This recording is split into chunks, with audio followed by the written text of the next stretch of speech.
Apakah pilihan Malaysia untuk sistem pertahanan udara jarak sederhana? Sistem pertahanan udara adalah satu elemen yang penting di dalam mana-mana angkatan bersenjata. Sistem ini boleh dioperasikan daripada mana-mana kawasan udara, laut maupun darat.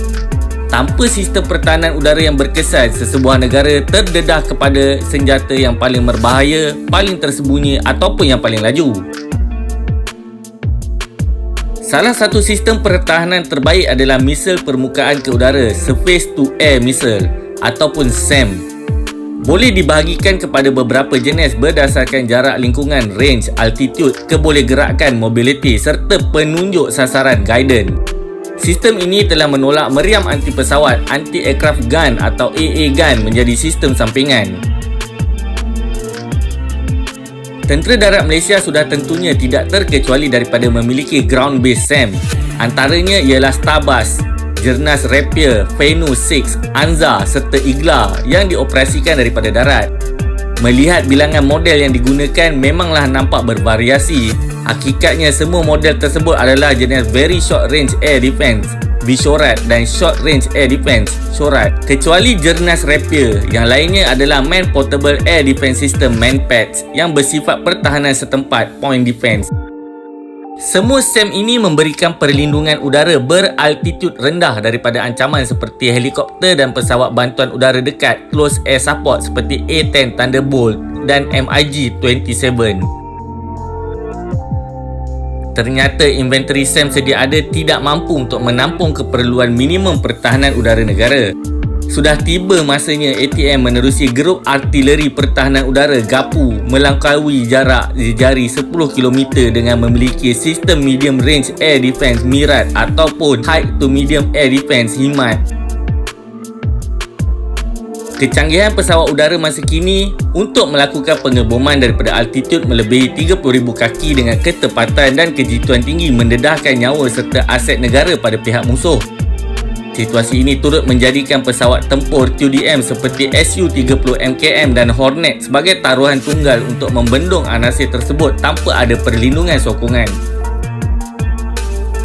Di antara calon-calon yang mungkin telah, sedang, akan atau boleh dipertimbangkan oleh GAPU untuk sistem pertahanan udara serta SAM jarak sederhana maupun jauhnya ialah BARC, Aster 15, Aster 30, Panzer S1, KS1, S300, S400 dan MIM-104 Patriot.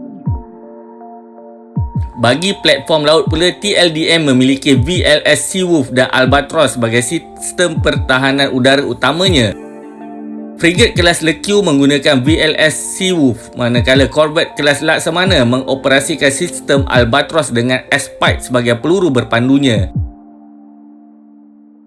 Semenanjung Malaysia dan Malaysia Timur, Sabah Sarawak yang terpisah oleh Laut Cina Selatan dengan jarak minimum 720 km sememangnya memustahilkan pergerakan SAM GAPU secara sendiri merentasi dua daratan utama Malaysia ini kecuali ianya dibantu oleh unit-unit pengangkutan TLDM serta TUDM. Di sinilah Angkatan Laut boleh memberikan dimensi pertahanan udara yang berbeza dengan Angkatan Darat, iaitu kebolehjangkauan. Jika dilengkapi dengan SAM jarak sederhana dan jauh, kapal-kapal TLDM boleh memberikan perlindungan udara secara menyeluruh pada bumi bertuah ini. Kawasan daratan serta maritim boleh dipertahankan daripada ancaman udara. Keluasan dua kali ganda kawasan laut berbanding daratan menjadikan tugas TLDM lebih mencabar. Seperti biasa, kekurangan kapal serta sistem pertahanan udara berjarak dekat menjadi kekangan inventory untuk TLDM. Sistem VLS Seawolf dan Albatros walaupun utuh di dalam kelas tersendiri, hanya mampu memberikan perlindungan udara yang terhad. Sebagai tambahan, barisan OPV kelas Kedah sedia ada haruslah dilengkapi dengan SAM seperti RIM 116 RAM atau VL Mika maupun Crotedal. Inilah masanya fitted for but not with FFB NW diterjemahkan menjadi lebih bermakna iaitu fitted for and with FFAW. Bukan sekadar gah pada konsep asal tanpa ada pelan yang pasti. Walaupun sekadar pertahanan kendiri, sistem yang dinyatakan setidak-tidaknya memberikan amaran kepada musuh bahawa kapal ini bukanlah ratahan mudah. Beberapa sangatlah kos pembelian SAM berbanding kos keseluruhan seunit OPV ini. Apapun, TLDM masih boleh mempertimbangkan pemilikan kapal pemusnah destroyer.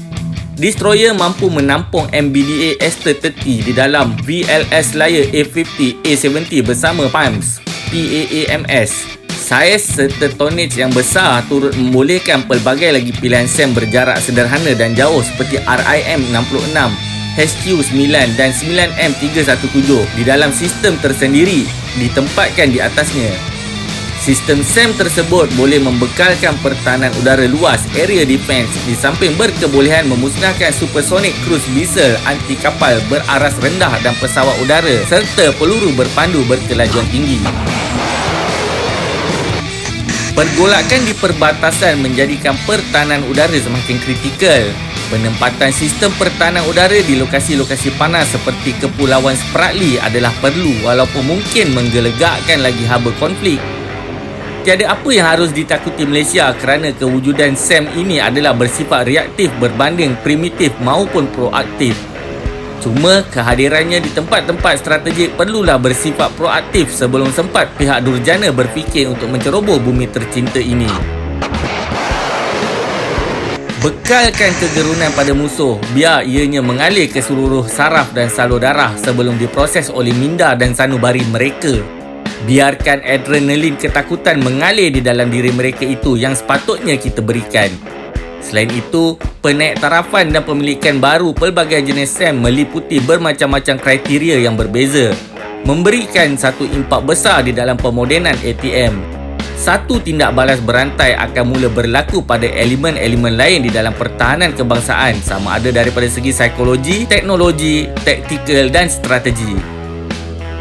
Jika anda mempunyai sebarang pendapat ataupun cadangan, sila kongsikan di ruangan komen yang disediakan di bawah.